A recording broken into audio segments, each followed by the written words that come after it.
Thank you for participating in today's webinar, Internet of Things and Cybersecurity, hosted by the University of Fairfax. My name is David Tafano, and I work in the admissions office at the University of Fairfax, the only online accredited 100% security-focused university in the country. Should you have any questions about our course offerings, please feel free to contact myself through the contact information listed. Now I'd like to introduce today's presenter, Mr. Dan Lohrmann. Mr. Lohrmann is Chief Strategist and Chief Security Officer at Security Mentor. Mr. Lohrmann is a thought leader and global keynote speaker on many security, technology, and Internet of Things topics. His presentations have been heard from Moscow to Washington, D.C., and San Francisco to Dubai. Over the past decade, Mr. Lohrmann has advised the United States Department of Homeland Security, the White House, FBI, and numerous federal agencies. Prior to joining Security Mentor, Mr. Lohrmann was Michigan's first CSO and Deputy Director for Cybersecurity and Infrastructure Protection, and has been recognized as a global leader in cyber defense for government. He has been honored with numerous cybersecurity and technology leadership awards, including CSO of the Year by SC Magazine, Public Official of the Year by Governing Magazine, and Premier 100 IT Leader by Computer World Magazine. Mr. Lohrmann received his bachelor's degree in computer science from Valparaiso University in Indiana and his MS in computer science from Johns Hopkins University in Baltimore. Please join me in welcoming Mr. Dan Lohrmann. Thank you, David. Really appreciate that very kind introduction, and I want to thank University of Fairfax for this opportunity to be with you today. Thank you for the opportunity to present. I want to just let those that are watching live on YouTube that they can leave some questions in the Twitter. You can see the Twitter box underneath. We're going to have some Q&A at the end. And so throughout the presentation, you can send those in. We'll be taking a look at those in the second hour around 3 p.m. Eastern time here. And also want to just let you know there's a number of different ways you can interact with these. This will be available in on-demand format after today's presentation. So really encourage you to share this with your online contacts and social media as we go forward. Well, it was a great introduction by David, so I just wanted to start off by saying I'm here in Michigan, and our headquarters of Security Mentor is actually out in California. Not going to say much about Security Mentor except for to say that we are an awareness training company. We can provide thought-leading content, and it's interactive, engaging, and it's available for enterprises to do awareness training. It's brief, frequent, focused training. I am the Chief Strategist and Chief Security Officer. Been with Security Mentor about 2 years, and I came from a long career in government, especially in Michigan government, and Chief Security Officer, Chief Technology Officer, Chief Information Security Officer, those kinds of things. More recently, been really focused a lot on this topic of how to approach securing the Internet of Things, and specifically today, the topics we're going to be covering are outlined here on the screen. I'm going to start off by really addressing this question of why should businesses, double quote there, focus on securing IoT, exploring IoT examples, defining IoT. What are the main definitions out there, connecting the business of things and the Internet of Things, and really kind of looking at the imperatives around that, and taking the majority of time and really talking about the security. So really 3 IoT security lessons and supporting stories, some final thoughts, and then we're going to have QA. So really want to start off with this definition of the Internet of Things. And just a couple personal examples that may just ring true for wherever you're at watching today around the world, and then we're going to dive into some more formal definitions and then some security around that.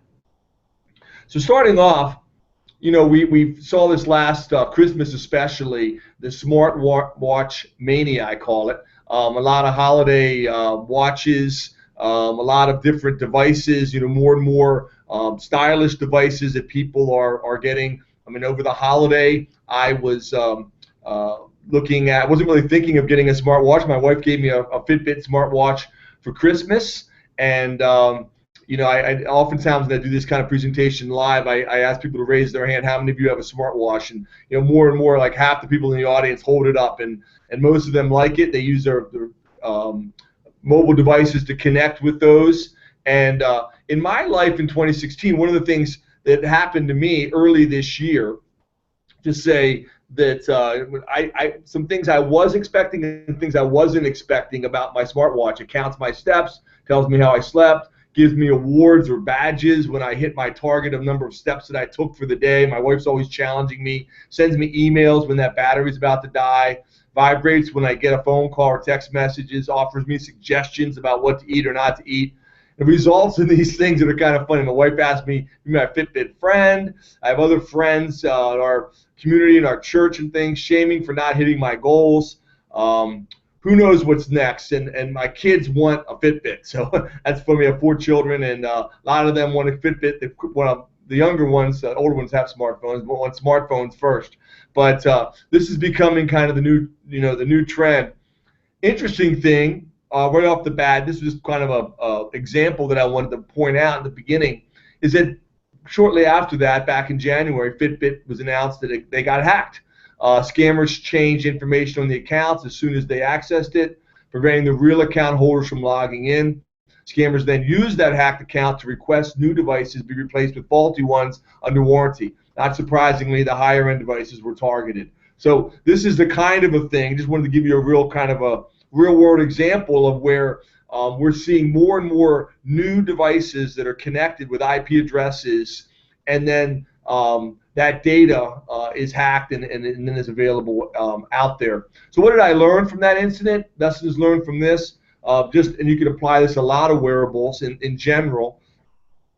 Before you buy a wearable or install a wearable app, you really need to think about, this will alert you to publish problems and enable you to make a more informed purchasing decision. So make sure that you really make sure you know what you're getting, what the different features are and settings. Set up your wearable and associated online accounts with an obscure username and unique passwords. A lot of times people will use default things out of the box.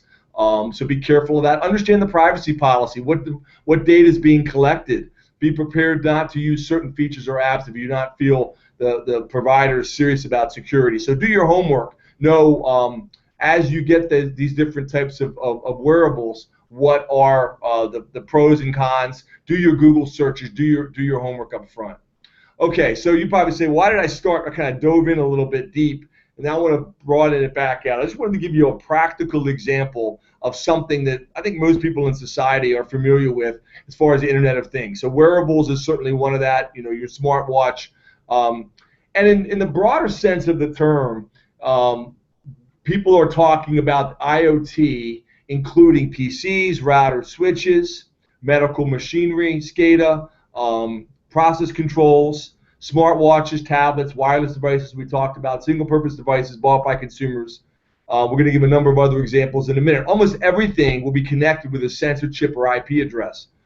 Well, interesting, some of you may be looking at this definition and you say, well, how can PCs, routers, switches, how can they be an IoT? Because we've had those, for decades. Well, initially, I would look at a definition like this, and I would maybe cross off, the more traditional, the smartphones, the PCs, routers, switches, because they've been around for a while. But what's happened is as more and more devices are coming out, as more and more people are adopting Internet of Things devices, we're seeing that they upgrade the router switches, our PCs, our mobile devices to be able to interact with these. It's just the same way I have an app that talks to my Fitbit on my smartphone. You're seeing more and more infrastructure put in place to be able to support the huge growth, the surging growth in the number of devices that we see out there. So you're going to see more and more updates of what you may think of as traditional or legacy equipment, routers, switches, PCs, being upgraded and able to be able to support and interact within this IoT world. So what I'm trying to say to you is, yes, all of the above, everything even a lot of the traditional things, the traditional infrastructure is being redesigned to be able to interact in the Internet of Things. Let's talk about a couple of examples. And one kind of fun term that many people may be aware of this. I wasn't initially a couple years ago when I really started researching IoT and getting into the importance of securing Internet of Things. That this term smart home, smart city, smart device, whatever it might be, is another way of talking about IoT. So smart cities is a huge trend, and this actually is 3 case studies from Intel talking about San Jose, but there's a number of smart cities all over the world. I know Dubai is doing some really creative things in the United Arab Emirates. San Diego is really a leader in this area. I know that just recently a big award was given to Columbus, Ohio for their smart city application, where they got a lot of money from the federal government in a competition. So what are some of the things that included? Things such as downtown events and air pollution, tracking data streams and correlation, improving traffic flow, sustainable traffic planning, smart public notifications, bike trail planning and monitoring, growth of urban villages in a air quality planned way, local air quality data as urban planning tools. Those are some examples of how city of San Diego is becoming and continuing to evolve as a smart city. And many corporations are adopting or working with these smart cities, like Intel Corporation. Some of these more funny examples, but fun examples too. I like to jump over to the right side here.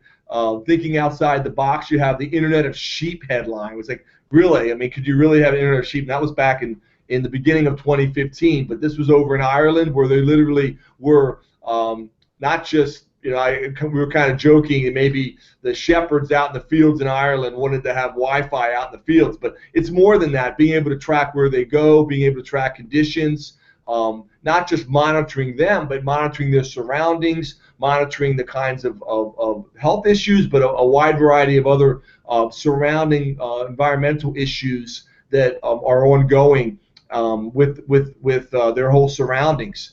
And then a bigger, wider trend around the industrial Internet of Things. GE jumps into the fray with an industrial IoT. And what do we mean by that? I'll give you some examples here.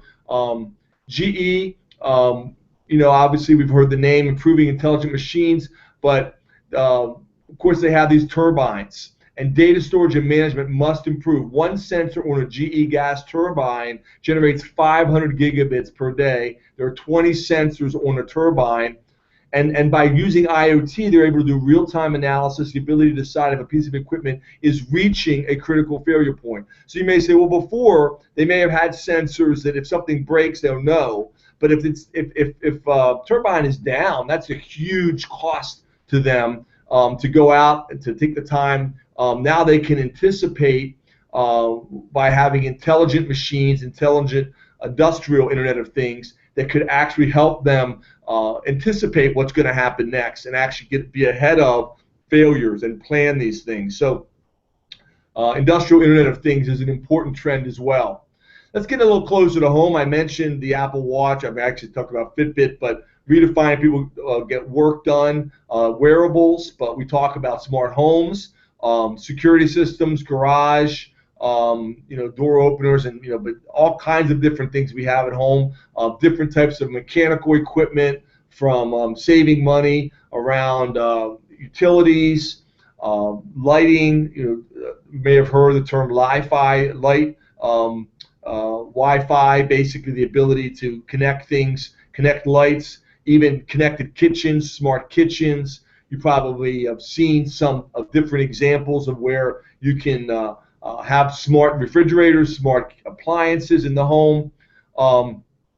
And so more and more we're seeing connected devices that are connecting into the internet.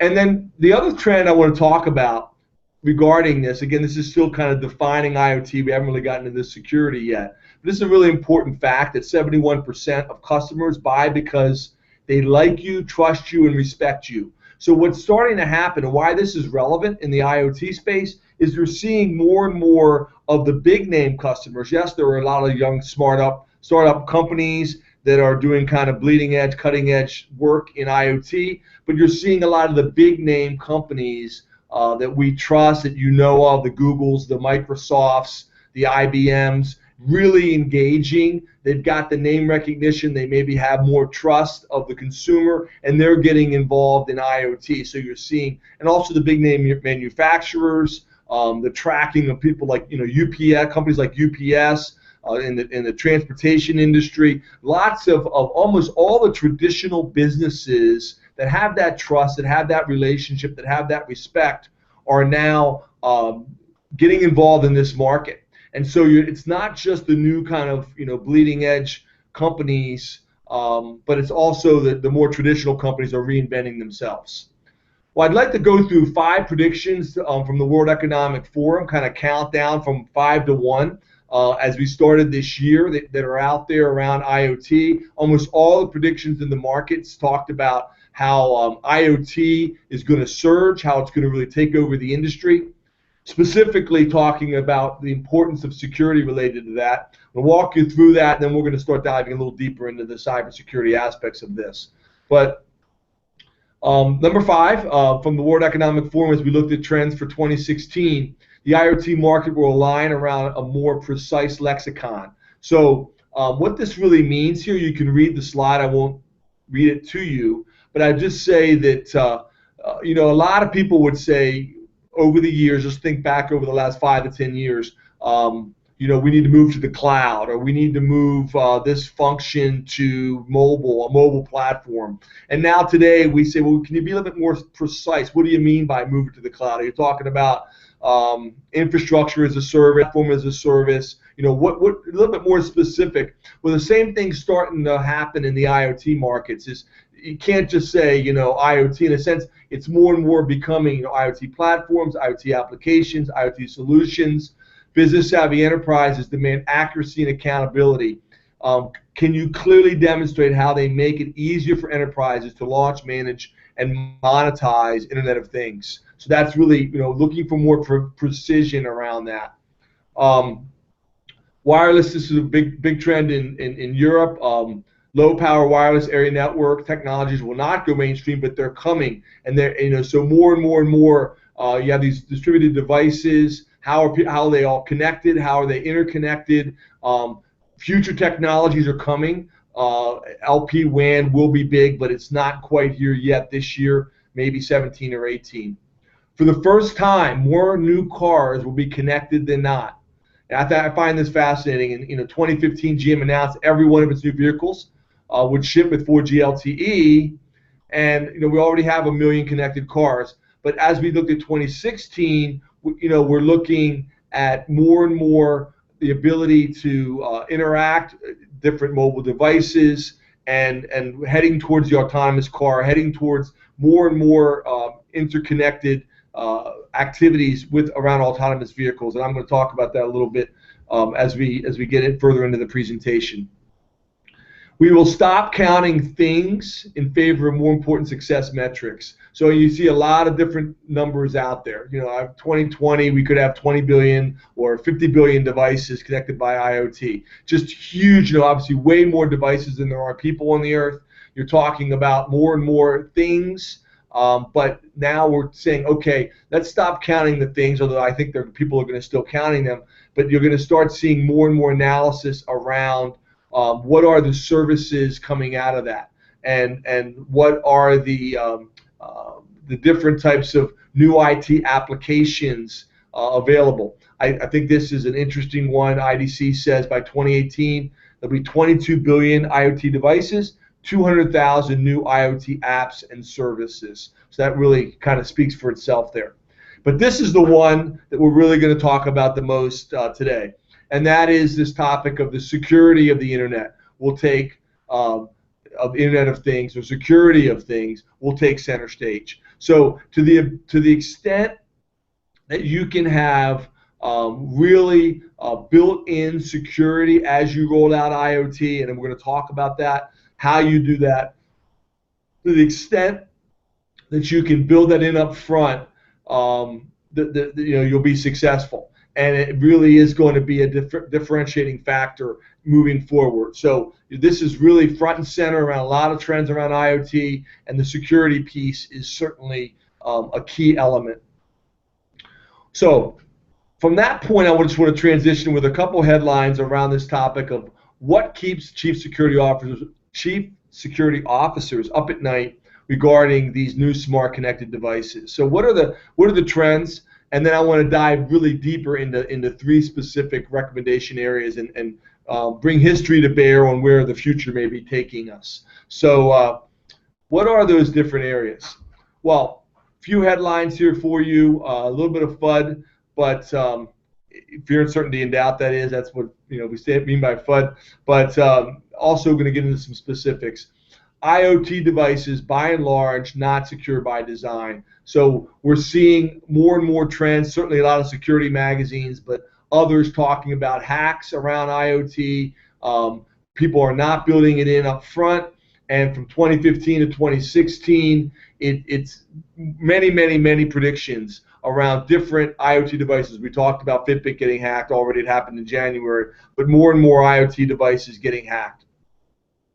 Really, it goes back several years. Sorry, go back there a second. Symantec back in 2013, worm can target the Internet of Things, so your traditional malware, talking mobile devices. An example given, 10 IoT connected home system were tested, 100% of them failed security tests. So we're talking penetration tests. HP researchers tested 10 of the newest connected home security systems, discovered they all had vulnerabilities in them. And so more and more, you're seeing different things being rolled out without really a proper level or a good level of security built into them. So what I want to do now is I want to really center on this question. Some of you may have seen this video, a brief little under 2-minute video from 60 Minutes, and I want to dive in and show you this video about this topic of cars being hacked, and one specific example that played in 2015, but certainly something that's going to be important moving forward. So I'll leave you with this video for 2 minutes. This is a regular new car. The masking tape is only there because we agreed to obscure its make and model. We'll give them the illusion they control the car for now. Kaufman has been working on this for 5 years with multiple research teams. You want to hit the fluid? Oh my gosh. There we go. There we go. What's that? What's that? What's that? That's the windshield wiper fluid. No, wait. So this is something that a hacker has. That's right, a hacker. Like, obviously, you didn't turn on the windshield wipers.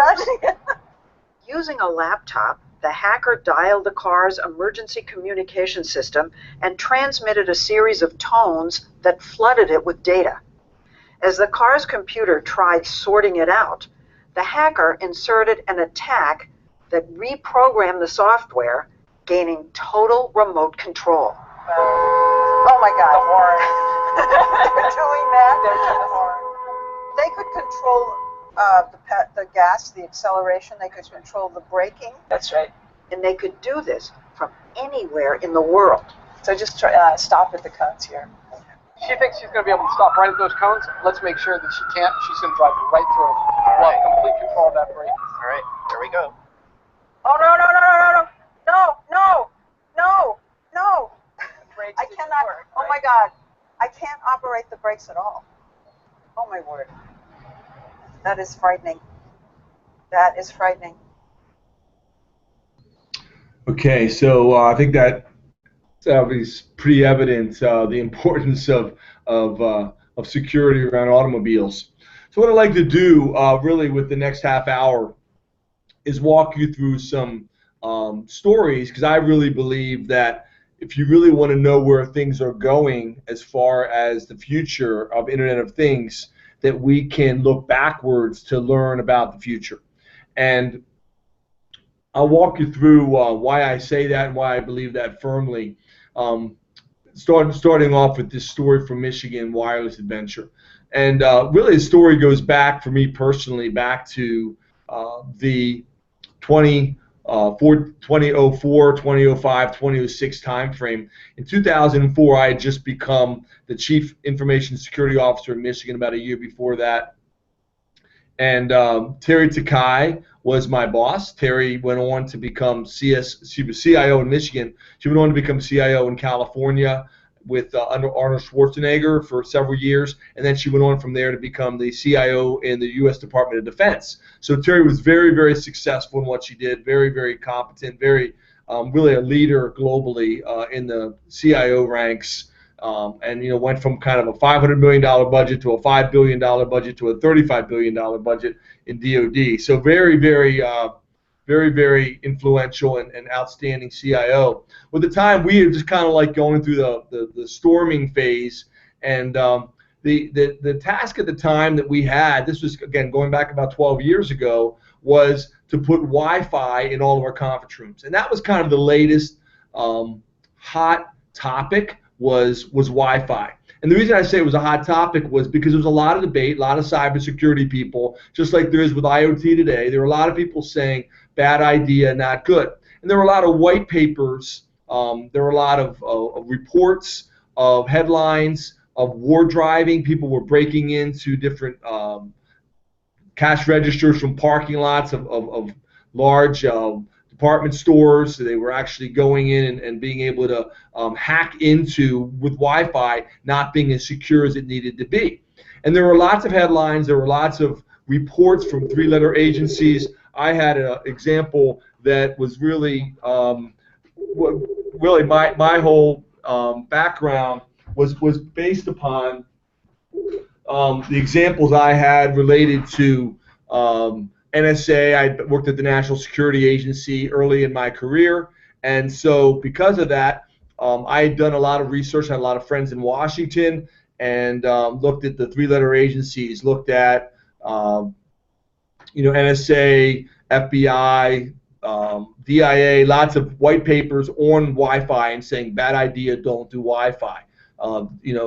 So because of that, I'd done my homework. I had kind of made the decision that I thought Wi-Fi was a bad idea for Michigan. And so we went into this staff meeting that was attended by all the leaders in technology reporting to the CIO. Around the table, we got to the agenda item where it came up, and Terry turned to me and she said, Dan, what's your plan to securely deploy Wi-Fi in all the Michigan government conference rooms? Again, my role was CISO over all of government in Michigan, about 55,000 state employees at the time. And I had done my homework. I handed out sheets of paper to everyone, the 5 reasons why this was a bad idea, why it was insecure, why it could be hacked. And I handed that out. And I said, Terry, I made the decision we're going to cancel this project. We're not going to do Wi-Fi in Michigan. And Terry looked at me, and you could have cut the air with a knife. And Terry said, Dan, if that's your, first of all, she said, I'd like everyone to leave the room but Dan. So literally everyone got up and kind of left the room, which was a very kind of scary moment.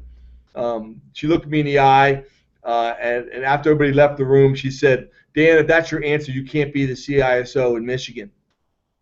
And I was stunned. I remember feeling like, really? I mean, I'd done all my homework. Wi-Fi wasn't secure. We had all these issues. And she said, no, stop a minute. I know you've done your homework. I know what you're talking about. But I've also been to Dow, Ford, Chrysler, and GM, and they all have Wi-Fi in their conference rooms. What do they know that you don't know? I'm giving you 1 week to figure out how we can deploy Wi-Fi in our conference rooms securely if you want your job. Now, I tell you that story, it's kind of a real fork in the road for me as a chief security officer. I had a great background, a lot of knowledge, a lot of certifications. But I really learned something new during that whole experience, and that is security can't just say no. You've got to be an enabler. And you may say, well, what does Wi-Fi have to do with IoT? Well, what's the moral of the story? Well, I believe that same thing happened with other technologies as well. So what we did in Michigan, we went back. We actually went through the material, went back to my team. We put together a plan. We did talk to those other companies. We did do Wi-Fi. We did roll it out. We put the plan together. Actually, 2 years later, we won some awards for outstanding Wi-Fi in the country in government. But we had really changed our paradigm to become a can-do. How can you do this on time, on budget, with the right level of security? So really not just saying no, but really getting engaged And I believe that trend has happened with wireless. I believe it happened with cloud and mobile. Initial deployments all lack security. You could go back and say history is repeating itself. And in fact, this is a huge challenge right now with IoT. So I spent a lot of time on this story, but it's really essential that people have a mindset that you have to be an enabler. You can't just say no. And it's just like, people, if you go back, all the security magazines 7, 8 years ago said cloud's a bad idea, mobile's a bad idea, BYOD, bring your own device, bad idea. But the reality is, sure, there are security challenges with all of these things, but we've got to come up with a can-do answer.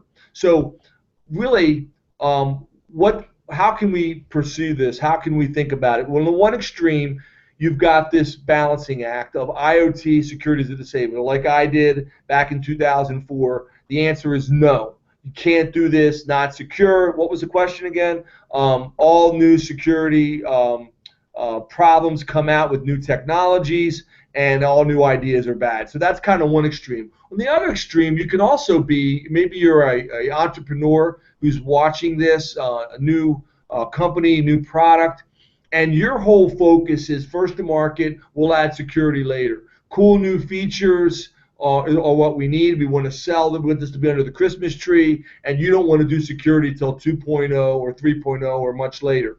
The challenge is finding that middle ground balancing act and really understanding you can't just say no, but on the other hand, you can't just leave security out either. So really bringing these two camps together, the business side and the cybersecurity side, bringing those two sides together and being able to provide a solution that really meets that balance of making security an enabler and not just in the same way I said no to Wi-Fi initially, but then turned around and built a great secure Wi-Fi system. And the stakes are growing for IoT security. The challenges have not peaked. A lot of people, I've been on panels over the last several years where numerous times people have said to me, or panels or different groups I've been in, cybersecurity has peaked, and I A, don't believe it, but B, has time and time again is proven not to be the case. As new technologies, as new innovations are rolled out, we're going to have new challenges, including in the IoT space. Also, the bad guys are getting better. There's always something to steal, and it's not just about the data, related to credit card data or social security numbers, but you also have the ability with IoT. We have health data. We have mobile devices. You can hack different devices. What if there's a device planted, for medical reasons? So you could literally really cause major problems with hacked car systems, hacked medical devices. The potential is much greater moving forward, even than just around data related to financial data, which of course is important as well, but it's going to get broader. And reputation damage is also a huge issue. So this is a growing area. So I want to go on to the second story, and that is a story around CyberStorm 1. And for those who aren't familiar with CyberStorm was a series of exercises the U.S. Department of Homeland Security has sponsored. They've gone through 1, 2, 3, and 4. In Michigan, we were a part of all of those, and the first one was way back in 2006. And really, it was an exercise. Those on the line who understand cybersecurity, or those who don't, it's like an attack, defend type exercise. So there are people. This was a scenario, more of a tabletop kind of a thing, but the idea, a tabletop exercise where you go through various scenarios of what if this happened, what would you do, how would you respond? And the participants included a lot of federal agencies, a number of states, even foreign governments like England and Australia, New Zealand, all over the world.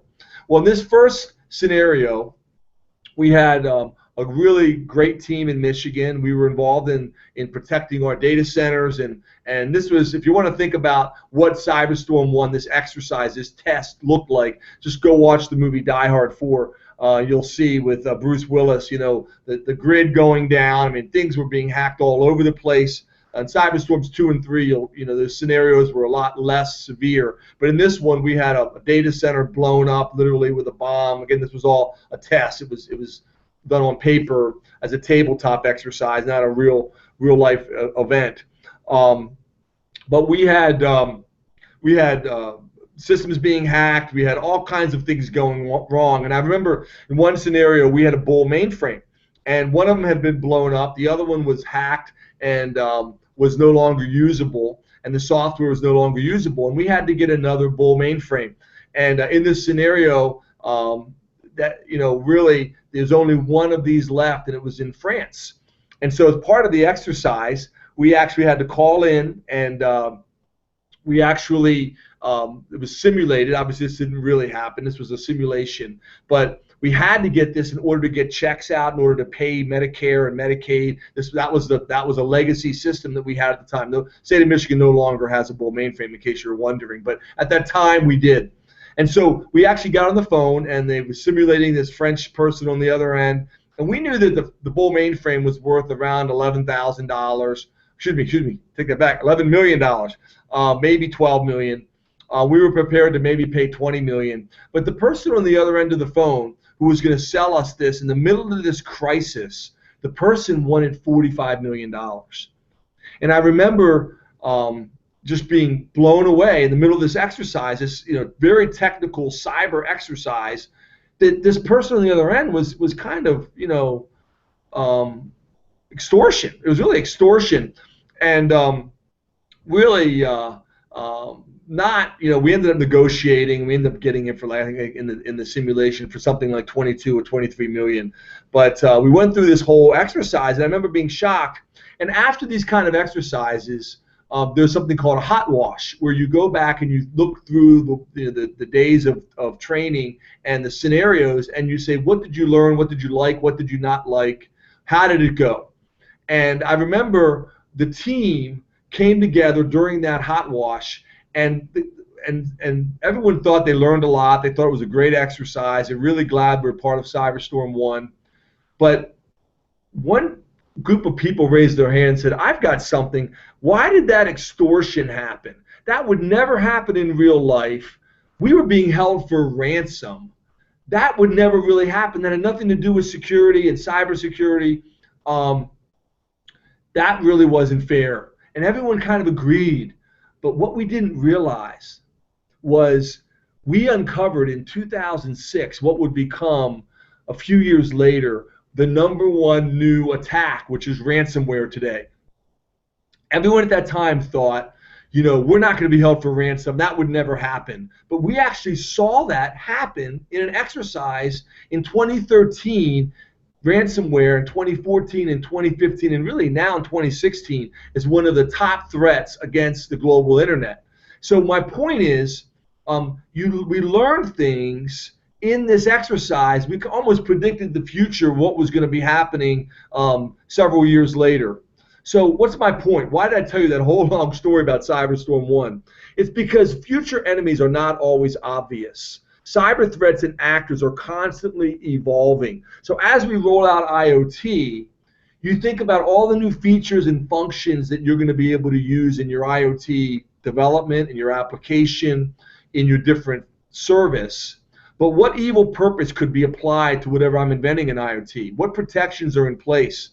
We brainstorm to solve problems, but what new problems are we creating? So you need to be thinking about IoT, not just in the current context of today, but in tomorrow. Little did we know in 2006 and in 2013, ransomware would be one of the biggest problems on the internet, and then grow by 2015, 2016 to be one of the top threats in the nation. So a huge, huge challenge, and I think something that we need to keep in mind as we look back at history, so we can look forward to the future. And the third story I want to go over is the power of culture. And I in my career have been blessed to work a number of different places. I worked at the National Security Agency. I worked also in Michigan State government. And when I was in the 80s, I was working in NSA. Security is our middle name. Very, very strong security posture in many, many ways.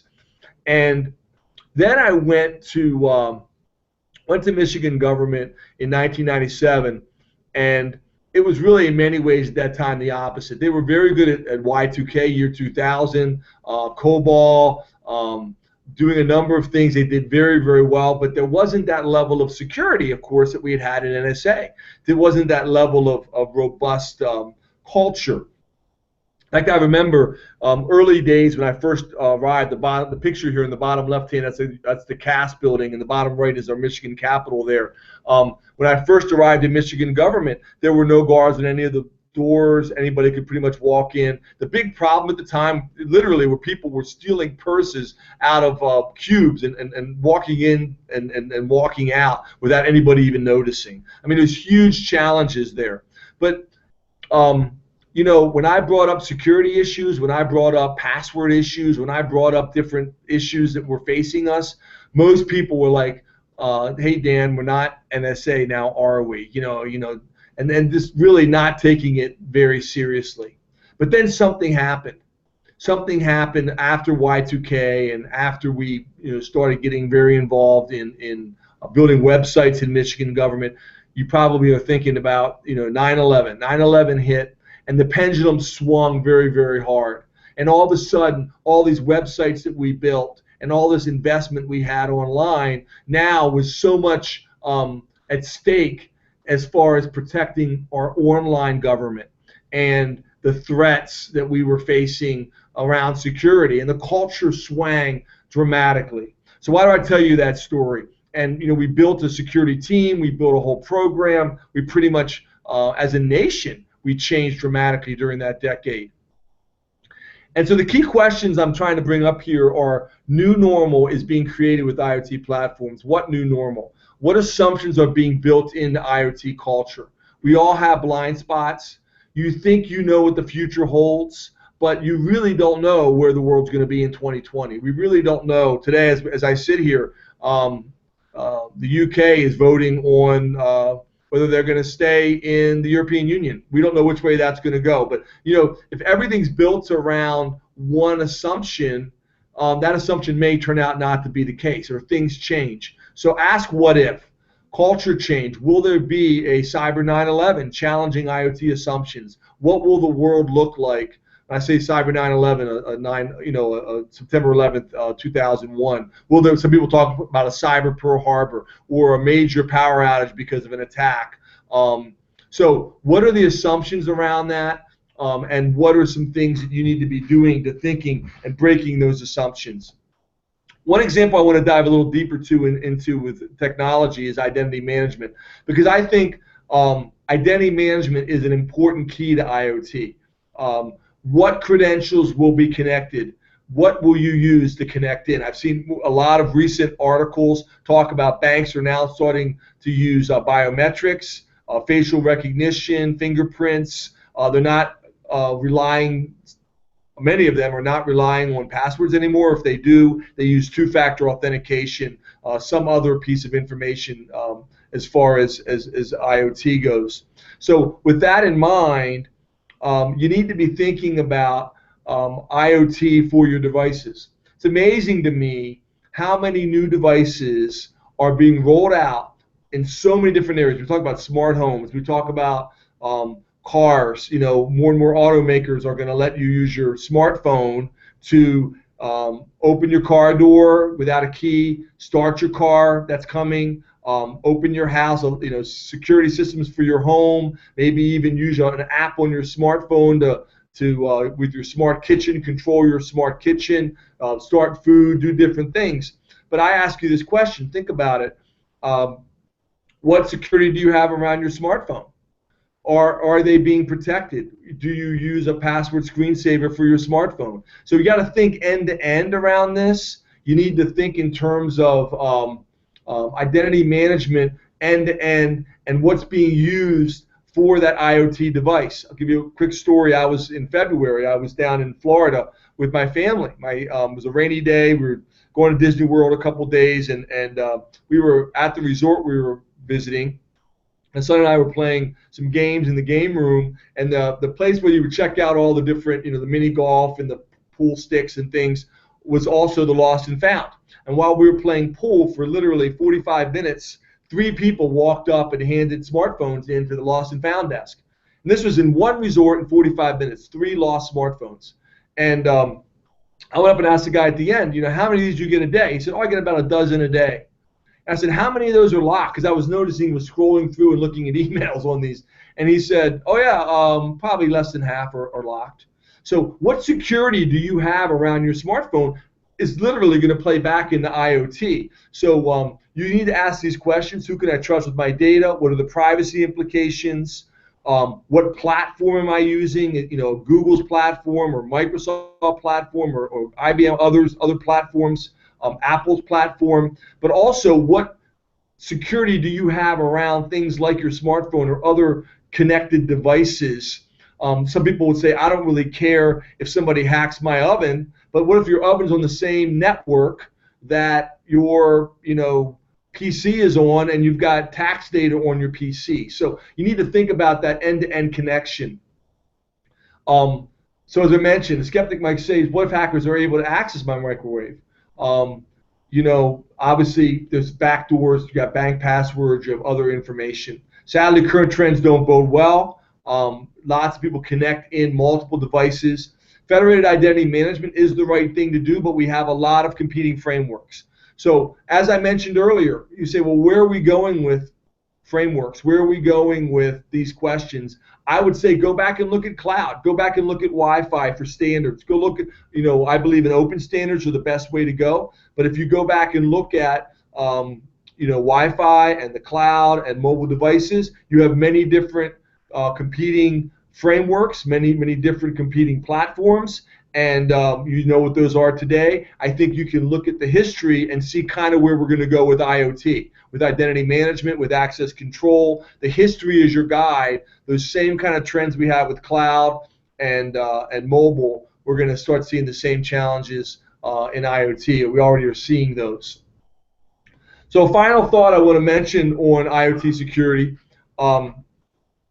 A couple final kind of practical points, and then I'm going to open up for questions. For, again, those who are still online with us, feel free to send your Twitter questions in. We're going to take a look at those at the end. We have a little Q&A session. But one comment, I was speaking at a big IoT summit out in San Diego, and before I went out there, I was on an IoT security forum on LinkedIn. And I asked the people in that forum, if you were giving advice to application programmers, people who are building IoT apps, people who are building new devices, new consumer wearables, what advice would you give? What would you say?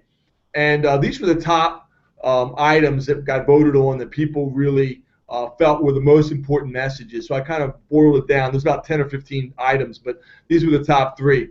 Number 1, you can make more money selling secure systems than insecure ones. I think for a lot of people, especially early days, it is very much around, will this even sell? Get it first to market, get it under the Christmas tree, get the toy that everybody wants out there. But as you probably heard last Christmas, there were a number of hacks where even children's toys, people could hack them and send bad messages to children in bedrooms, or the cameras that could be taken over and you could see people in their houses. Those kinds of things that caused huge problems and had to be fixed or retrofitted. And number 2, cybersecurity of the device is as important as the device itself. So how are you protecting that device as you're gathering that data, thinking about the data, thinking about privacy, thinking about the technology, and where is this going as far as the device? Very important that you think about end-to-end, not just the individual device, but how does it fit into the overall ecosystem. Then I really like this third item, pay for a professional pen test. So what can you do? You think that you're secure, but I would just challenge you to pay for a professional pen test. I know you did a lot of press recently around hacking the Pentagon, hack the Pentagon, and it was, just was on the phone with a guy from HackerOne company, and they were part of that. They do that in a wide variety of industries to organize white hat hackers to see what vulnerabilities are out there with their products and services, and actually go in, and they actually gave bug bounties and actually gave money to people. Encourage you to look into that. But paying for professional pen tests is huge, and seeing, what vulnerabilities do you have, what are the bugs that are out there, and I think that's a big trend right now, and it's going to only grow, certainly with the autos, and I'm going to give you some more details on that in a moment here. But I like this quote: study the past if you would define the future. Confucius. I told you those 3 stories. You may think, what were they directly related to with IoT? I really see a trend. I see history repeating itself. Wi-Fi, cloud, mobile, BYOD, those same skeptics have moved on. They move on, and now a lot of them are like, IoT, bad idea. I think security needs to be involved. Security needs to be involved in the projects.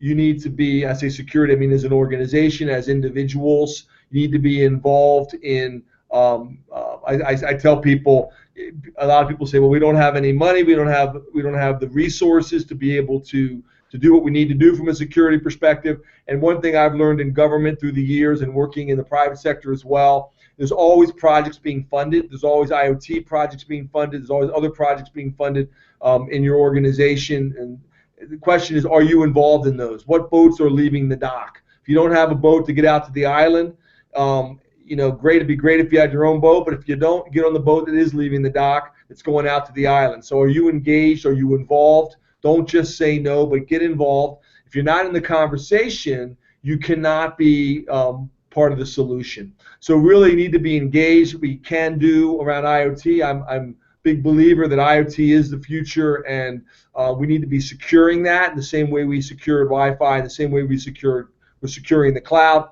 I often get asked the question, well, can you secure all of IoT? Can you secure the cloud? And the answer is no. You can't secure everything, but you can secure your corner of the cloud. You can secure your Wi-Fi in your home. You can secure your IoT device, and use those default features that come with it, but make sure you update those passwords. Make sure you're using the you're not just sticking with those default parameters. You're using the maximum security that's being given to you with the devices you are buying. Be aware of what those are. Be educated, and then change those default passwords. Make sure you utilize what is given to you, and don't just stick with the status quo. So before we head over, I'm going to switch over, David, real quickly here. I'm almost done. I want to take some questions in a moment from Twitter, but I want to switch over briefly to just show an upcoming event that is, that's not the one, to show you an upcoming event in Detroit that is specifically related to, excuse me here, it's related to autonomous vehicles, and, oh, there it is, I'm sorry. Yeah, the Global Automotive Cybersecurity Summit. It's at the Cobo Center in Detroit. And this is a great example of the kind of activity that's ongoing right now in this space around the Internet of Things. So getting more specific, the automotive sector, the connected vehicles, there'll be U.S. Secretary of Transportation Anthony Fox, the CEOs of GM, Lyft, General Dynamics will speak. So more and more around automotive cybersecurity, heading towards the autonomous vehicle, heading towards that penetration testing, what are the vulnerabilities, those kinds of things. So encourage you to look into that. If you're available, July 22nd in the Cobo Center in Detroit will be a great event. So with that, David, I think we can switch over to taking some questions, seeing if we have any questions online that have been given. Update the screen from Twitter. Okay, there's a number of them here. I see this from Pratik. If IoT is the future in technology industry, what would you recommend a student of computer engineering to focus on? So one more time, if IoT is in the future of technology industry, what would you recommend a student of computer engineering to focus on? Well, certainly security around the Internet of Things. I think, again, IoT tends to be a broad term, an umbrella term like the cloud or mobile. So within that, I mean, you can certainly pick a sector that is of interest to you. I mentioned the automotive sector. I think that's a really hot sector right now. Autonomous vehicles, interconnectivity with mobility and vehicles and roads. It's not just the vehicles. It's also smart transportation, talking to those roads and the signs and all the signals, sensors all around. In the future, over the next decade, 2 decades, we're going to see more and more sensors within transportation industry. That's certainly a hot field. I tell people, government. I have no regrets about my years in government. I certainly think it's a great place to start, gain a wide variety of experiences, and then learn what you want to focus on. But public sector, IoT, public sector cybersecurity is a huge area, and so that's one area you can think about. You really can go in all of the critical infrastructure sectors, and they all are going to have IoT pieces. So whether we're talking about the energy sector, IoT is huge in the energy sector, whether that be oil and gas, whether that be solar, whether that be a variety of different types of technologies around that. So really all of the critical sectors have important aspects of IoT advances across the industry, and I would certainly say cybersecurity is very, very hot within each of those sectors. So you can decide what you specifically want to focus on based on your interests, but I would encourage you to go within cybersecurity. Another question came out, do you see IP version 6 ever becoming ubiquitous? If so, what time frame do you predict, and how are you going to get there? How are we going to get there? It's certainly slower than we thought. I do think it is coming. I do believe because we need the address space. I do think that that we need IPv6 time frame. I mean, as far as ubiquitous, I'd probably say 2020, maybe 2019, 2020. I know that a lot of people say that's really too late. We need it now, which we do. But I still see, as I look at enterprises around the world, I see a lot of people who should have already gone to IPv6 have not done it. So I do think it will become more and more common and more and more more and more ubiquitous. But I do think you have a lot of legacy IPv4 and systems that really probably will not make the jump over. So yes, I do think IPv6 is the future. We need that address space. I would say 2019, 2020. Another question. Do you see the same players in the enterprise, Cisco, Fortinet, Checkpoint, in the IoT house? Absolutely. Cisco is a leader in the space. They've kind of rebranded their whole approach to be the Internet of Everything. A lot of different terms they use like that. A lot of great case studies around the world with Cisco. They've really tried to retransform their whole company around this concept of Internet of Things, and not just being a network company, but an Internet of Things company. And as I mentioned earlier in the presentation, very, very central to that comment was the fact that early days I would not have called routers, switches, PCs, laptops, even smartphones as you would. Why would you call that Internet of Things? Because that's we've had those for a while, and IoT is a brand new space, and yet new devices, new routers, new switches, new firewalls, new things are coming out to support more devices, next generation firewalls, next generation switches, next generation network equipment, and other types of devices that Cisco and others are coming out with, Fortinet, Checkpoint. I do think they're all going into that space. That's their future. The growth in number of IP addresses, the growth in networks will absolutely drive that. So yes, I do see the same players in that enterprise space. What sophistications do you see in the house consumer IT? Can't imagine pen testing for a refrigerator, microwave. Well, maybe not for the consumer themselves. As far as if I'm going to go pen test my refrigerator from Sears, I may not going to go pen test it. But if I'm the manufacturer of the refrigerator, I certainly would love to know as a consumer. Maybe consumer reports in the future will include pen test results. So I guess it depends on what position you're looking at. Your question, yes, end user consumers can't maybe pen test a vehicle, the car they're going to buy, but maybe they want reports that yes, it had passed a certain number of tests, that it has in fact been pen tested by a variety of different trusted organizations, maybe gone through a checklist.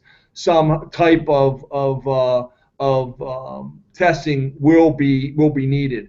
As far as I think you got the Google Nest. You've got a lot of different types of technologies that Apple, Google. I think Facebook with virtual reality. You're going to see all these big companies, that technology companies are going to be buying IoT companies, looking at innovations. How can they link things that we're already using, like your smartphone, to innovations in the home? So I see that playing out in lots of different new ways. I see a lot of especially in ways that the future home technology, people like innovative, cutting edge things. So if you can, building in security, energy efficiency, homes of the future, smart homes of the future. Even I was at an IoT conference. Quick story. I was at an IoT conference in San Jose, California, about 18 months ago, and I was there with a major, I won't name the company, a major home builder and plumbing company. They do a lot of work around the world. And I was like, well, why would a plumbing company be at an IoT conference? I don't understand. I get everyone uses the example of the refrigerator or the microwave. You're driving home from work and you want to start your dinner, that kind of thing. So everyone kind of gets that, but maybe you don't think about how is this going to affect your average bathroom, for example? And he says, well, imagine this. I said, okay.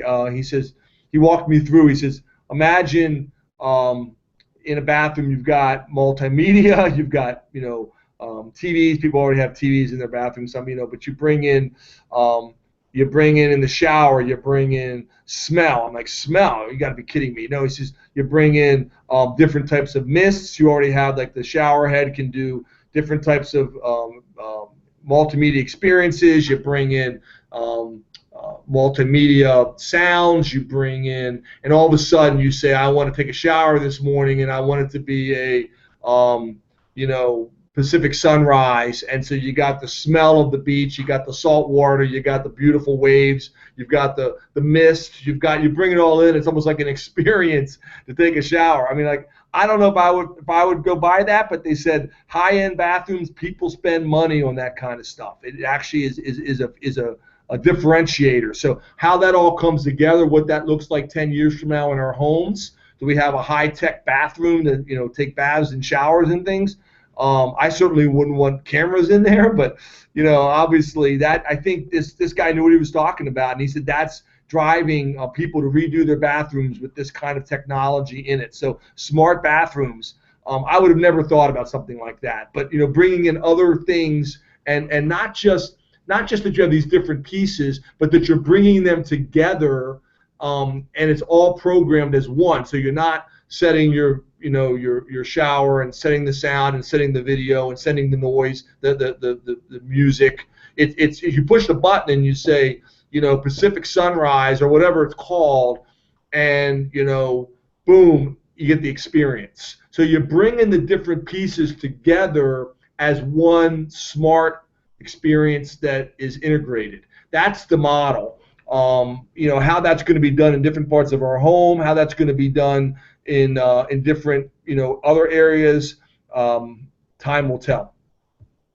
I'm not seeing any other questions at the moment, guys. David, or do we see any others that you can see? I think I pretty much answered the questions that are live on Twitter at the moment. So with that, I just want to wrap up, and I'll close. I'll put my contact information up one more time so you have that before we wrap up. Again, I'm Dan Lohrmann, with Security Mentor, and we really work on educating the public and enterprises on what they can do to protect themselves in cyberspace. And brief, frequent, focused content with gamification, interactive, fun, engaging content. But really, how can the end user protect themselves with their smartphone, with their surfing the internet, with passwords, those kind of basic things. That's what Security Mentor is all about. And hopefully today I've given you some food for thought around the Internet of Things. I think it is the future. I think there's going to be just a plethora of cybersecurity challenges, but we have to be engaged. We can't just ignore and say no. We have to be in the game. We have to be involved. And I encourage you to have a plan wherever you're working now on how you're going to roll IoT into your business in the future. So with that, I think we're ready to end the program today. Thank you very much for joining us, and wish you all the best.